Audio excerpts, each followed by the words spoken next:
Allah a pris le prophète Ibrahim comme ami. Au prophète Ibrahim. Et ils vont le dire, oh Ibrahim, tu es l'ami d'Allah. Nous te supplions de demander à Allah subhanahu wa ta'ala de commencer le jugement. Ibrahim va leur dire la même chose, nafsi, nafsi. Ensuite, ils vont aller voir le prophète Moussa. Moussa, c'était Kalimullah, celui qui a parlé directement avec Allah subhanahu wa ta'ala sans intermédiaire. Ils vont dire ça à Moussa. Anta Kalimullah, c'est toi qui as parlé directement avec Allah sans intermédiaire. Moussa leur dira la même chose, nafsi, nafsi. Ensuite, ils vont aller voir Isa. Mais Isa ne va pas parler. Il va désigner, il leur indique le prophète Muhammad sallallahu alayhi wa sallam. Ils vont aller voir le prophète Muhammad sallallahu alayhi wa sallam. Ils vont dire au prophète Muhammad sallallahu alayhi wa sallam leur requête. De demander à Muhammad sallallahu alayhi wa sallam de demander à Allah subhanahu wa ta'ala.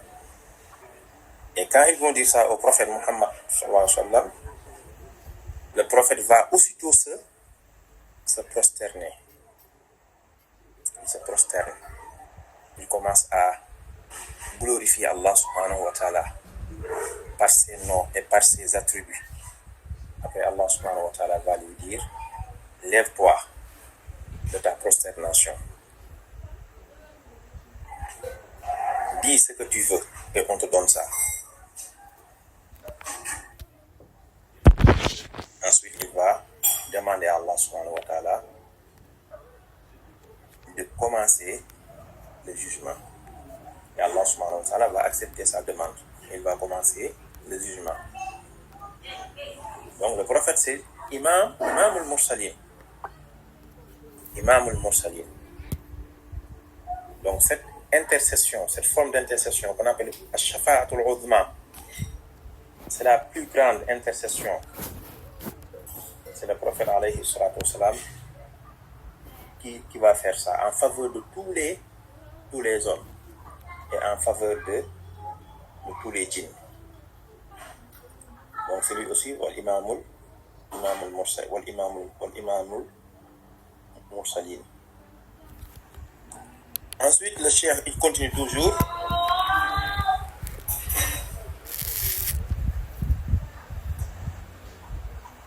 Donc il dit awwalu ma yajibu ala al-mukallafi awwalu ma yajibu ala al-mukallafi tashihu imanihi. awwalu ma yajibu ala al-mukallafi tashihu imanihi. Le premier devoir obligatoire de celui qui est responsable de ses actes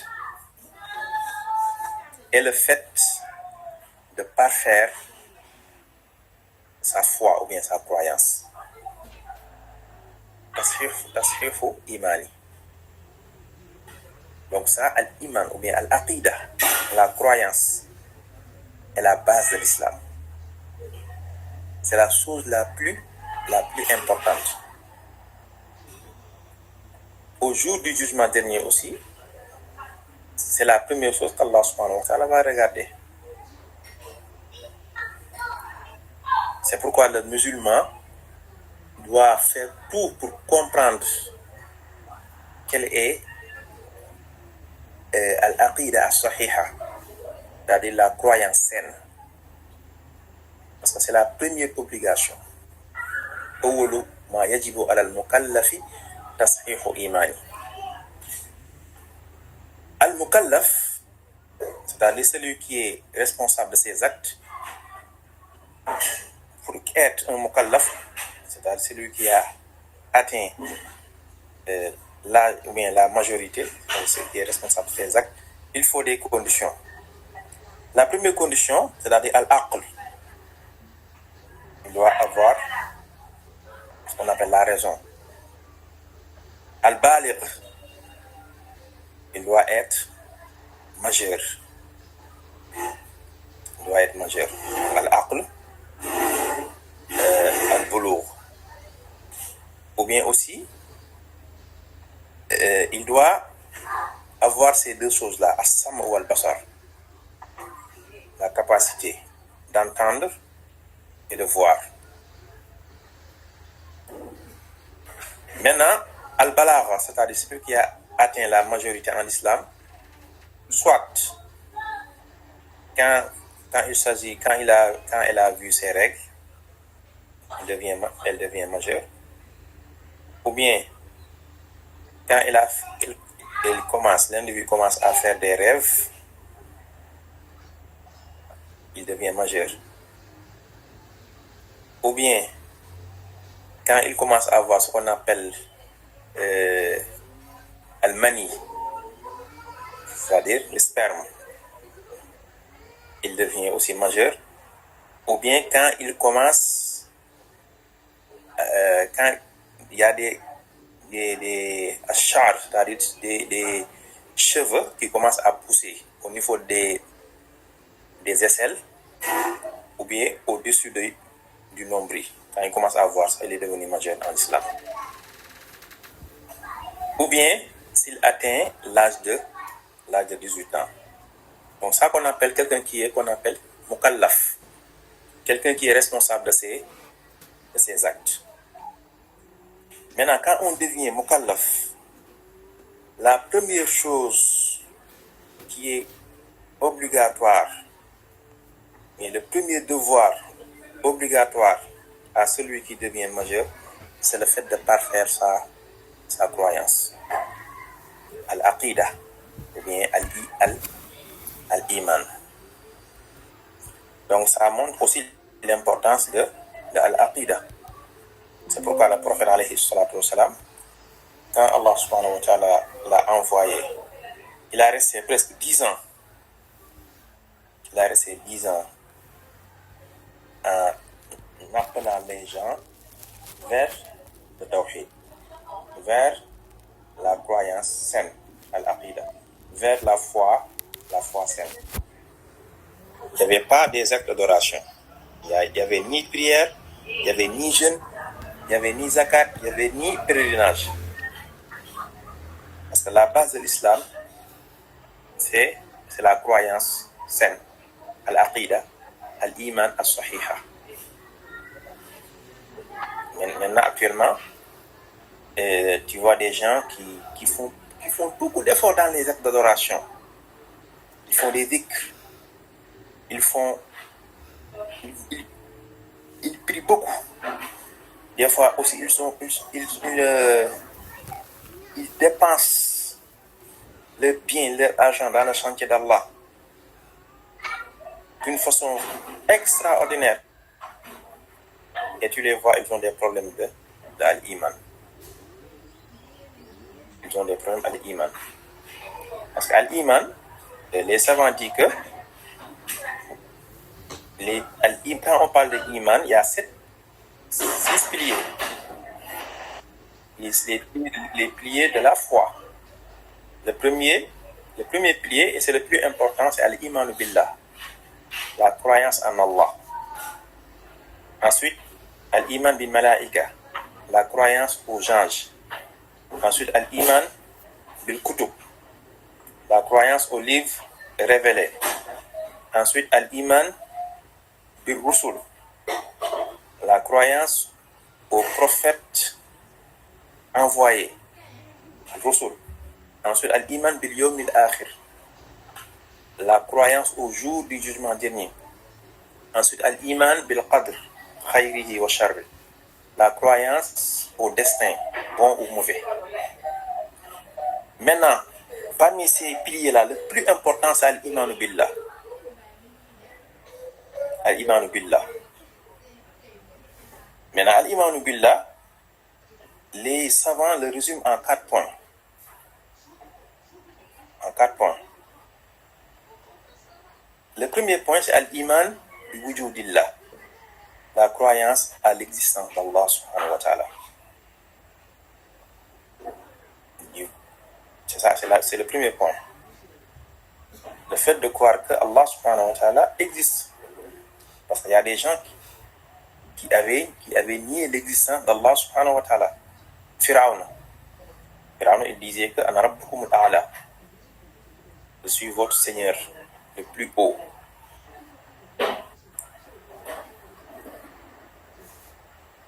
Lui, il ne croyait pas à l'existence d'Allah subhanahu wa ta'ala. Donc Pharaon. Et aussi ce qu'on appelle Ashuyu'in. Ashuyu'in sont les communistes. Aussi, ils rejettent ce qu'on appelle l'existence d'Allah subhanahu wa ta'ala. Il y a aussi ce qu'on appelle al-malahid ad-dahriyin, c'est-à-dire ceux qui, en général, la théorie de Darwin. Lui, il pense que il n'y a pas un Seigneur, il n'y a pas un Dieu qui a créé la terre, le ciel, etc. Lui, il pense que les hommes et les djinns. Leur théorie, il se fonde sur ce qu'on appelle la transformation, al-malahid ad-dahriyin. C'est le temps qui se transforme. C'est pourquoi leur théorie, ils vont dire que l'homme n'a pas été créé par Allah subhanahu wa ta'ala, mais c'est un processus. Au début, c'était un singe, avant c'était autre chose, ensuite il se transforme jusqu'à devenir un homme. Ouais, donc, ces gens-là, ils ont rejeté l'existence d'Allah subhanahu wa ta'ala. Donc, pour qu'on puisse dire que une personne a une croyance saine, a une foi saine et authentique, le premier point, il doit croire à l'existence d'Allah subhanahu wa ta'ala. Le deuxième point, c'est al-iman bi rububiyyah. Le fait de croire aussi qu'Allah subhanahu wa ta'ala est unique dans ses actes. Allah est unique dans ses actes. Quels sont ces actes-là? C'est al-khalq, c'est lui le créateur. Ouais, des fois, tu vois des gens qui pensent que y a des personnes ou bien il y a des saints qui ont créé l'homme. Des fois, tu l'entends. Il y en a quelqu'un qui dit, moi, mon créateur est tel. Subhanallah. Donc, Allah subhanahu wa ta'ala est unique dans la création. Al-Khaliq, Al-Malik, c'est lui le roi aussi, le souverain. Al-Raziq, c'est le pourvoyeur. C'est-à-dire tout bienfait qu'on a provient de lui. Il y a des gens aussi qui ont ce problème-là. Ils pensent que des fois, leur réussite, leur échec dépend d'une créature. Il ne dépend pas du créateur, qui est Allah subhanahu wa ta'ala. Maintenant, cette mauvaise croyance-là va les pousser à entrer dans le shirk.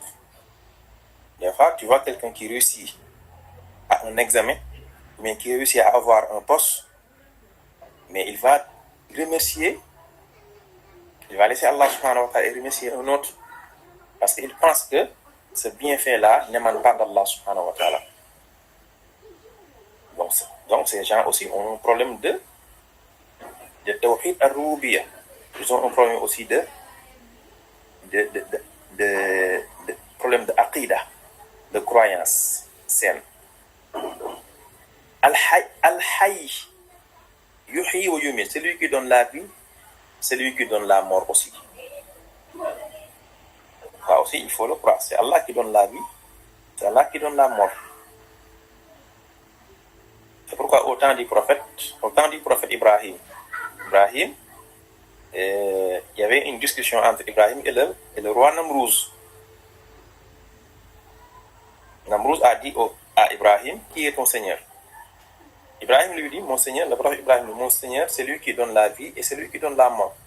Namrouz lui dit, moi aussi je donne la vie et je donne la mort. Il demande aux gardes de l'amener 2 prisonniers. Il tue l'un et il laisse l'autre partie. Il dit à Ibrahim, moi aussi, je donne la vie à cette prisonnier. L'autre aussi, je lui ai donné la vie, je l'ai laissé vivre. Ibrahim lui dit, mon Seigneur, c'est celui qui fait lever le soleil à l'est et le fait coucher à l'ouest. Donc, toi, je demande de faire le contraire. Et Namrouz est incapable de faire ça. Donc, il a su qu'il n'est pas Dieu. Donc, ça, c'est le deuxième point. Le fait de croire qu'Allah subhanahu wa ta'ala est unique dans ses actes. Il est unique dans ses actes. Unique dans la création. Unique dans son royaume. Unique dans ce qu'on appelle le fait. Celui qui donne Ar-Raziq. Celui qui donne la vie, la mort. Celui qui donne qui donne tout ce qu'on a de bien provient de lui. Celui qui facilite des choses. Ouais. Tout ça, le musulman doit croire ça, pour qu'on puisse dire que lui, il a parfait sa croyance. Tasfihu imani. Le troisième point, c'est al-iman bil-uluhiyya. Donc, après avoir reconnu l'existence d'Allah subhanahu wa ta'ala, après avoir reconnu encore qu'Allah subhanahu wa ta'ala est unique dans ses actes, le troisième point, c'est qu'il faut reconnaître aussi qu'Allah subhanahu wa ta'ala est unique dans l'adoration. C'est lui seul qu'on doit adorer. C'est lui seul qui mérite l'adoration. Que ce soit les anges ne méritent pas l'adoration, que ce soit les djinns ne méritent pas l'adoration, que ce soit les saints, les prophètes, les arbres, le soleil, la lune, toutes ces choses-là sont des créatures. Ils ne méritent pas l'adoration. Mais ce troisième point-là, c'est ça qui avait causé le conflit entre le prophète Mohammed sallallahu alayhi wa sallam et les gens de Quraysh. Parce qu'il n'y avait pas de problème sur les deux points-là que j'ai cités avant. Le premier point et le deuxième point. Les Quraysh n'avaient pas ce problème-là. Mais le problème se trouvait sur le troisième point. Parce qu'ils avaient mis des intermédiaires entre eux et Allah subhanahu wa ta'ala. Donc ils prenaient des actes d'adoration, ils les donnaient à leurs idoles. Donc on vous donne des exemples. Donc, parmi les actes d'adoration, la prière, c'est Allah seul qui le mérite. La prière a des composantes. Parmi ces composantes, il y a aussi l'inclinaison. On ne doit pas s'incliner que devant Allah subhanahu wa ta'ala. La prosternation. On doit se prosterner que devant Allah subhanahu wa ta'ala. Le fait de rester debout avec humilité, avec crainte, ça aussi c'est Allah subhanahu wa ta'ala lui seul qui mérite ça. L'invocation, ad-du'a, c'est seul Allah subhanahu wa ta'ala qui mérite ça. Al-isti'ana, le fait de demander secours à quelqu'un, tout ça aussi c'est un acte d'adoration. Donc ça c'est le troisième point. Donc le fait, pour qu'on dise que quelqu'un a parfait sa croyance, il doit aussi croire qu'Allah subhanahu wa ta'ala est unique dans l'adoration. Ouais, ça c'est le troisième point. Le quatrième point, c'est al-iman bi asma'ihi wa sifati. Allah aussi est unique dans ses noms et dans ses attributs. On ne doit pas prendre des noms d'Allah subhanahu wa ta'ala et on les attribue à des créatures. Ou bien on prend des attributs d'Allah subhanahu wa ta'ala, on les donne à des créatures. Parmi ces attributs, l'exemple que je vais vous donner, Allah subhanahu wa ta'ala, on l'appelle kun fayakun. Innama amruhu iza arada shay'an an yaqula lahu kun fayakun. Allah, quand il veut quelque chose, il dit soit et il est. Ça fait partie de ses attributs. Mais cet attribut-là, on ne doit pas le donner à une créature. Et des fois, tu vois des gens qui prend cet attribut qui doit être voué exclusivement à Allah subhanahu wa ta'ala, et il le donne à des créatures, des fois à des hommes. Ouais. Donc ce point-là, c'est un point qui est tellement important. أول ما يجب على المكلف. Donc le premier devoir qui incombe, le premier devoir obligatoire qui incombe à al-mukallaf, c'est-à-dire celui qui est responsable de ses actes, tashihu imani, c'est le fait de parfaire, de rendre sain, de rendre authentique sa croyance ou bien sa foi. Maintenant, comment rendre saine, comment rendre authentique sa croyance? En respectant ces 4 points que je viens de dire, en reconnaissant qu'Allah est unique, Allah existe, al-iman bi wujudillah, al-iman bi rububiyyati, en reconnaissant aussi Allah subhanahu wa ta'ala est unique dans ses actes, al-iman bi uluhiyyati, en reconnaissant Allah subhanahu wa ta'ala est unique dans l'adoration, tout acte d'adoration doit être voué exclusivement à lui, et al-iman bi asma'ihi wa sifati, en reconnaissant aussi Allah subhanahu wa ta'ala est unique dans ses noms et dans ses attributs. Donc le temps qui nous est imparti, je pense que le temps est terminé. Donc on va se limiter à ça. Donc prochaine fois, on va continuer toujours sur le muqaddim. Sur le muqaddim, c'est-à-dire l'introduction que le cheikh a fait avant de commencer le livre proprement dit. Donc Inch'Allah, hadha wallahu alam, wa sallallahu wa sallam ala nabina Muhammad wa ala alihi wa ashabihi wa sallam. S'il n'y a pas de questions, il y a des suggestions, Inch'Allah.